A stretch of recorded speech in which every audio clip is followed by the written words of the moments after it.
Bonjour, aujourd'hui nous allons étudier l'imparfait et plus précisément l'imparfait des verbes du premier groupe. L'imparfait de l'indicatif est une action passée qui dure. C'est un temps qu'on emploie beaucoup dans le récit quand on raconte une histoire. Comment le conjuguer ? Je te rappelle que les verbes du premier groupe se terminent en ER à l'infinitif. À l'imparfait, ce n'est pas difficile. Tous les verbes du premier groupe ont la même terminaison. AIS, AIS, AIT, IONS, IEZ, AIENT. Conjuguons ensemble le verbe parler. Tu dois te souvenir que l'on prend le radical du verbe et on rajoute ensuite les terminaisons. Je parlais AIS, tu parlais AIS, il parlait AIT, nous parlions IONS, vous parliez IEZ, n'oublie pas le I. Il parlait AIENT.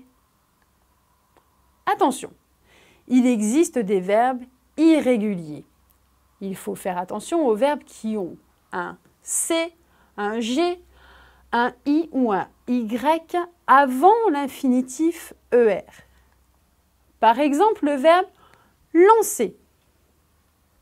Je lançais, tu lançais, il lançait, nous lancions, vous lancez, il lançait. Tu dois remarquer quelque chose. Regarde bien. Eh oui, on peut rajouter une cédille, on doit rajouter une cédille aux trois premières personnes et à la dernière. Pourquoi? Parce que si on ne met pas la cédille, on va dire « je l'enquais ». Je l'enquais, je ne connais pas ce verbe, ça n'existe pas. N'oublie donc pas la cédille pour conserver le son « se ». Prenons maintenant le verbe manger. Je mangeais, tu mangeais, il mangeait, nous mangions, vous mangiez, il mangeait. Que remarques-tu cette fois-ci? Regarde bien. Tu peux remarquer que l'on rajoute un E à la première personne du singulier, à la deuxième, à la troisième et à la troisième personne du pluriel. Pourquoi?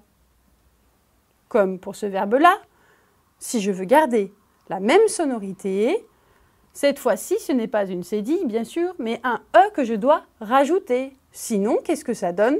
Ça donne « je manquais ». Autre exemple. Cette fois-ci, le verbe plier. Je pliais, tu pliais, il pliait, nous pliions, vous pliez, il pliait. Qu'est-ce que tu remarques cette fois-ci? Oui, bien sûr, ce sont les deux I. Le I, initial du verbe, qui fait partie du radical, et le I, qui fait partie, cette fois, de la terminaison à l'imparfait. Nous avons donc deux I à la première personne du pluriel et à la deuxième. Regardons le verbe essuyer.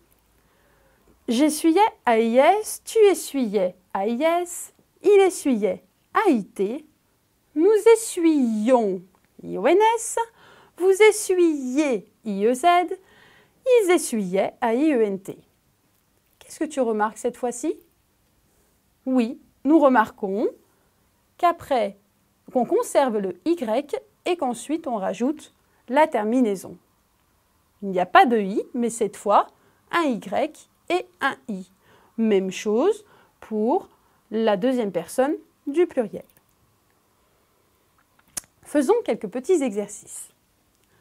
Trouve dans cette liste les verbes qui ne sont pas conjugués à l'imparfait. Tu es prêt? Allons-y. Jouait, pliait, grondait, tricotait, décore, chantait, rions, parlions. Je te laisse réfléchir.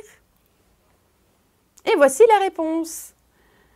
Décore et rions sont conjugués au présent de l'indicatif. Si tu as trouvé, c'est très bien. Sinon, tu peux bien sûr revoir la leçon. À l'imparfait, il aurait fallu écrire décorait, A-I-E-N-T, et rions avec les deux I. Conjugue à l'imparfait le verbe écouter. Tu peux prendre une feuille et un crayon et prendre le temps de l'écrire. Voici la réponse.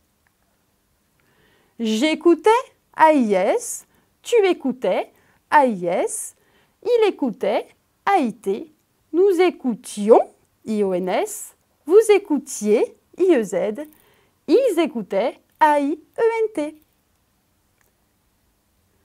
Conjugue maintenant le verbe lier à l'imparfait. Voici la réponse. Je liais, tu liais, il liait, nous lions, attention aux deux i. Vous liez et il, elle liait.